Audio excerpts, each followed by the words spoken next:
السلام کی قوم کو حضرت نوح علیہ السلام نے 1500 سال سمجھایا ہے. کچھ لوگوں نے 950 سال لکھا ہے نا، اعلیٰ حضرت نے لکھا ہے 1500 سال عمر ہوئی حضرت نوح علیہ السلام. اللہ تعالیٰ بندے کو جلدی سزا نہیں دیتا، بلکہ قرآن مجید میں ایک جگہ رب کریم اس طرح بھی فرماتا ہے کہ جب بندے مجھے بھول جاتے ہیں تو میں ان کے لیے نعمتوں کے دروازے کھول دیتا ہوں. بندہ سمجھتا ہے کہ میں کچھ تو ہے نا کہ میرے اندر کہ میں جدھر جاتا ہوں خیر ہی خیر ہو جاتی ہے. وہ سمجھتا ہے کہ میری عقل ہے، حالانکہ اللہ اسے ڈھیل دیتا ہے. اللہ اسے ڈھیل دیتا ہے. گناہوں کی سزا کے 3 طریقے. ایک ہے متنبع کرنا، تنبیہ کرتا ہے اللہ، بندہ متنبع ہو جاتا ہے، یہ اللہ کا بہت بڑا احسان ہوتا ہے. ایک ہوتا ہے مہلت دینا، اور ایک تیسرا ہوتا ہے اللہ خفیہ تدبیر کرتا ہے. تھوڑا سا سمجھیے گا، انسان پر کوئی آزمائش آئی، فوراً اس کی چھٹی اس نے کہا کہ وہ فلاں جگہ غلطی کی تھی تب ایسا ہوا ہے. ہوتا ہے نا کئی دفعہ آواز آتی ہے نا اندر سے، چلیں بول دے کچھ نہیں ہوتا آپ کو. اللہ جانتا ہے یہاں کوئی کچھ نہیں کہے گا آپ، اور ہماری تو ویڈیو بھی نہیں گھومتی، یعنی خبر بھی نہیں ہو کہ کس نے ہاں کر دی کس نے نہ کر دی. آپ بغیر ٹینشن کے بات چیت کریں، آج کچھ نہیں ہوتا ہے انشاءاللہ تعالی. آتی ہے اندر سے آواز. میں آپ سے اس لیے ان چیزوں کی تصدیق کراتا ہوں کہ باقیوں کو بھی آتی ہے کہ نہیں، اس لیے تصدیق. کبھی کوئی کسی جگہ انسان پریشان ہوتا ہے تو محسوس کرتا ہے کہ وہاں مجھ سے ہوتا ہے نا جی، جس کو یہ نصیب ہو جائے بڑا خوش نصیب آدمی ہے.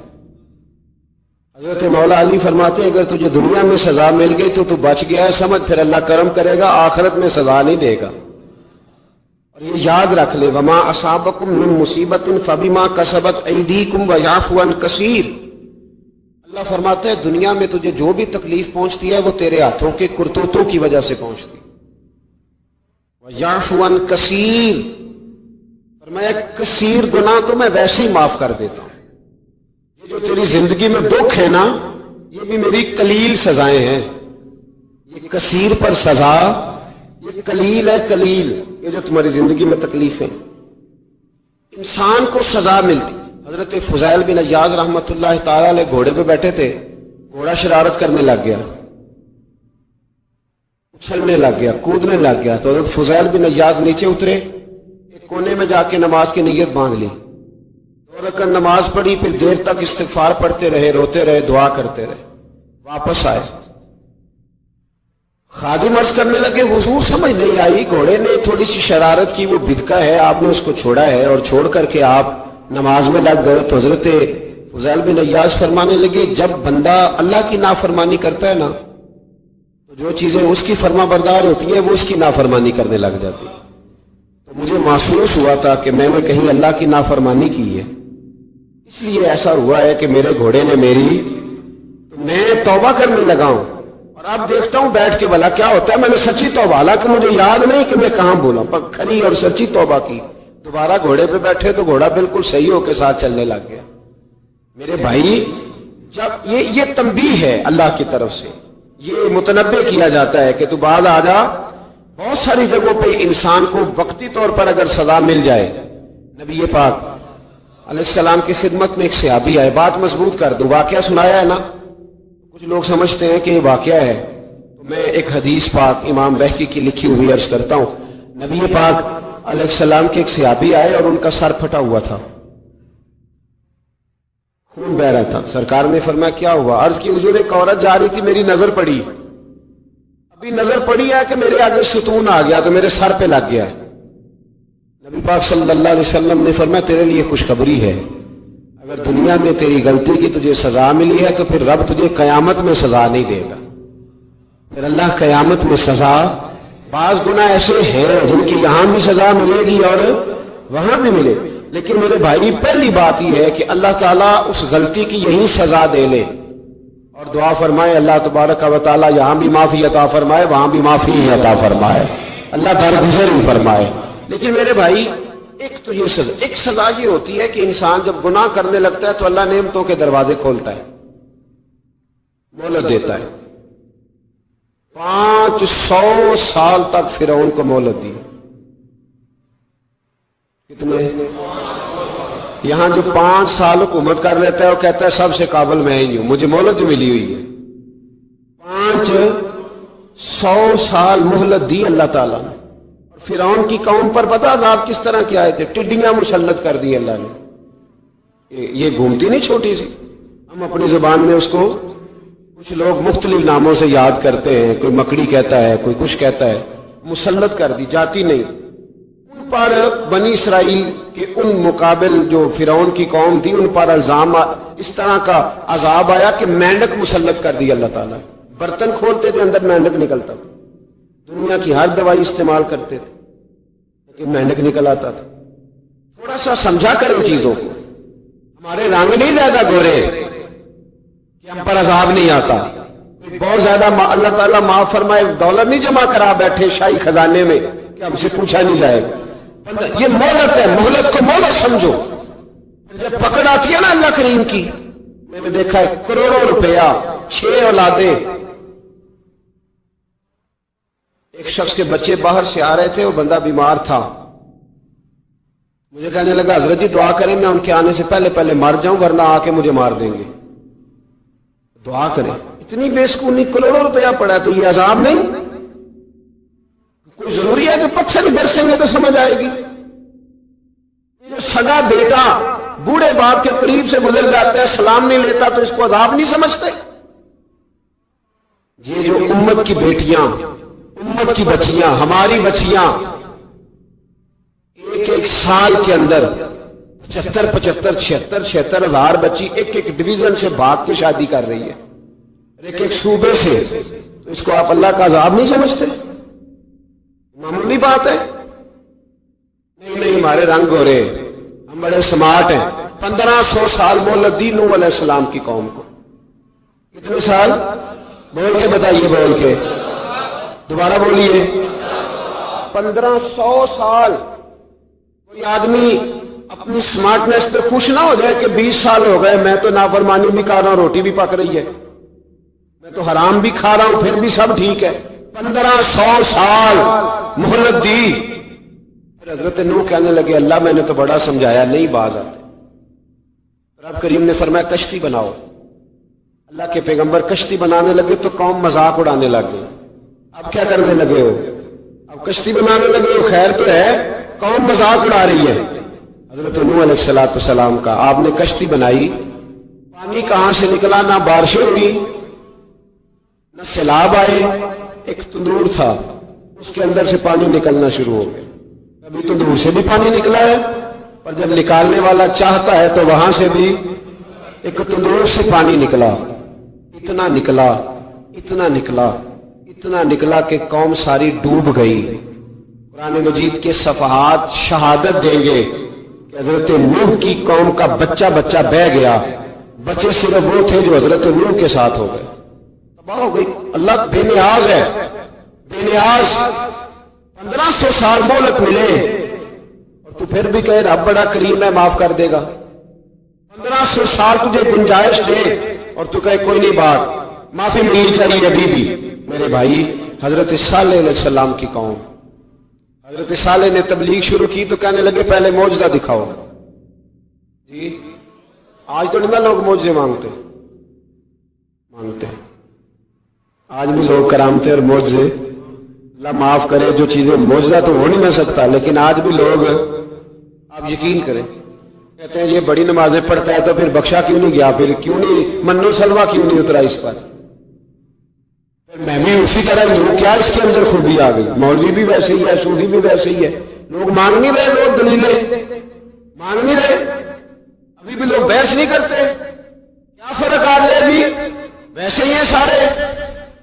اللہ تعالیٰ سے ڈرنا چاہیے، ہمیں سامنے والے کی طرف دیکھ کر صحیح ہونے کا حکم نہیں ہے، ہمیں اپنی اصلاح کا حکم ہے، اپنی طرف دیکھ کے اپنے آپ کو ٹھیک کرنے کا۔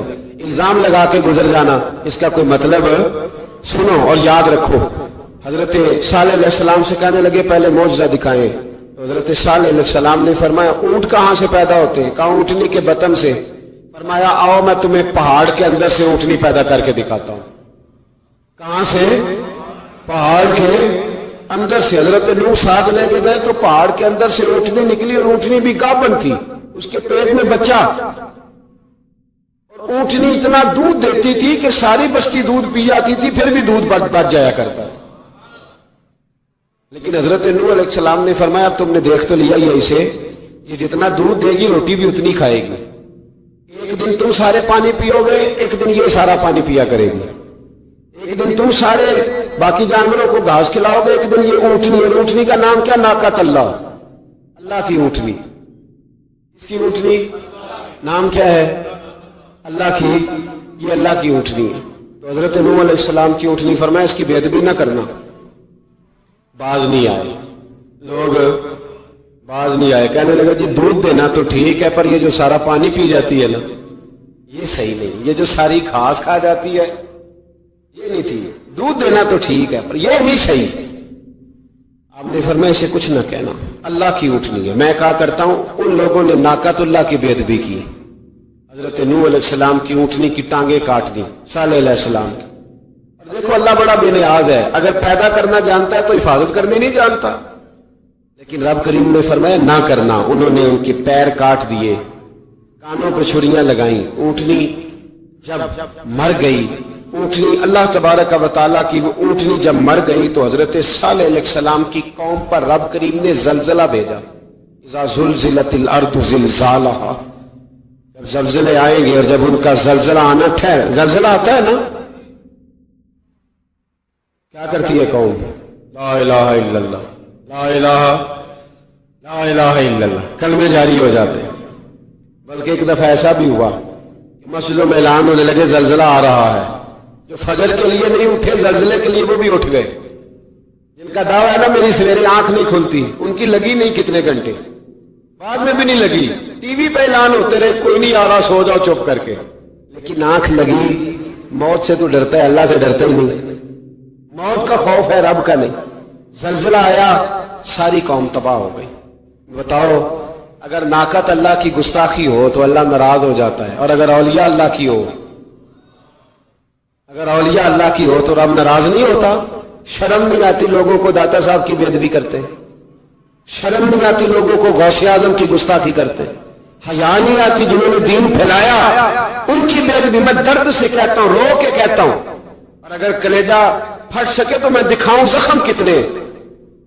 ایک حج کے موقع پر ایک بابا جی، اس سال 4,80,000 روپے کا پرائیویٹ حج تھا، بابا جی کی کیفیت کمزور تھی، بیچارے بیمار تھے، اس کے باوجود وہ گئے، بوڑھے آدمی، جا کے بیٹھیے بزرگ، اور کتنی مشکل ہے وہاں مینا، مزدلفہ، عرفات، طواف زیارت، کتنا مشکل کام ہے طواف زیارت کرنا، طواف وداع کرنا، کس کٹھن سے حج کیا، بڑھاپے میں پیسے بھی لگائے، اور جب وہ روضہ رسول پہ گئے صلی اللہ، اور انہوں نے جا کے نبی پاک صلی اللہ علیہ وسلم کے روضے کی طرف منہ کر کے درود شریف پڑھا تو ایک ملا نے اٹھ کے کہہ دیا تو مشرک ہے۔